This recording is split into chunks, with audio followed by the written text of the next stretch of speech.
ഒന്ന് ഊക്കാൻ വേണ്ടി ശ്രമിച്ചു നോക്കിയതാ. പക്ഷേ അയാൾ യഥാർത്ഥത്തിലൊരു പട്ടാളക്കാരനായാലും അയാൾക്ക് അങ്ങനെയാ പെരുമാറാൻ സാധിക്കുള്ളായിരുന്നു. അതാണ് നമ്മുടെ ഓരോ വികാരവും നമ്മുടെ ഇന്ത്യൻ പട്ടാളത്തിന്. ക്യാരക്ടർ കേട്ടോ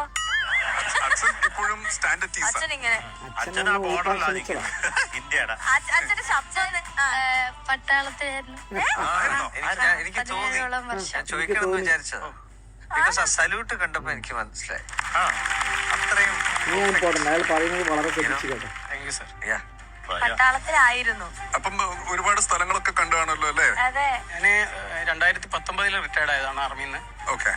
പിന്നെ ലാസ്റ്റ് ഗാങ്ടോക്കിലായിരുന്നു, സിക്കിം ഗാങ്ടോക്കിലായിരുന്നു സർവീസ് ചെയ്തത്. യുദ്ധം വല്ലതും നേരിട്ട് കണ്ടിട്ടുണ്ടോ? അതാ ഞാൻ ചോദിക്കാൻ വരെയായിരുന്നു. കാർഗിൽ ഒരു പട്ടാളക്കാരെന്ന് പറയുമ്പോ ആദ്യം എല്ലാവരും ചോദിക്കുന്ന ഒരു യുദ്ധം ഏതെങ്കിലും അഭിമുഖീകരിച്ചിട്ടുണ്ടോന്നാണ്.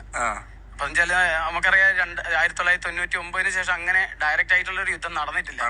പക്ഷെ ഒരു പട്ടാളക്കാരൻ അങ്ങോട്ടും ഇങ്ങോട്ടും സംസാരിക്കുമ്പോൾ അല്ലെങ്കിൽ കേൾക്കുമ്പോൾ അവർക്കറിയാം അവരുടെ ഓരോ ജീവിതവും ഒരു യുദ്ധമാണ്, ഓരോ ദിവസവും ഒരു യുദ്ധമാണ്. അപ്പൊ അതെങ്ങനെയാന്നുള്ളത് പിന്നെ ഓരോ ദിവസം ഇങ്ങനെയാണെന്ന് വിവരിച്ചു കൊടുക്കാൻ പറ്റില്ല. അത് അറിയുന്നവർക്ക് അത് കറക്റ്റ് ആയിട്ട് മനസ്സിലാവും. റിസ്ക് അല്ലേ ഇതുപോലെ തന്നെയാണ് ഓരോ പട്ടാളക്കാരനും വെളിച്ച കിട്ടാത്ത ചപ്പാത്തിയൊക്കെ കഴിച്ച് തന്നെയാണ് അവൻ്റെ സ്വന്തം മാതൃരാജ്യത്തിനെ സംരക്ഷിക്കുന്നത്. നമ്മളൊക്കെ മനസ്സമാധാനമായി കിടന്നുറങ്ങുന്നതും ഇതുപോലുള്ള പട്ടാളക്കാർ ഇതൊക്കെ സഹിച്ച് നമ്മുടെ രാജ്യത്തെ കാക്കുന്നത് എന്ന ഒരു വിശ്വാസം കൊണ്ട് തന്നെയാണ്. മനസ്സിൽ തൊട്ട് ഒരു ബിഗ് സല്യൂട്ട് എല്ലാ പട്ടാളക്കാർക്കും. നിങ്ങളുള്ളത് കൊണ്ട് തന്നെയാണ് സമാധാനമായി കഴിയുന്നത്.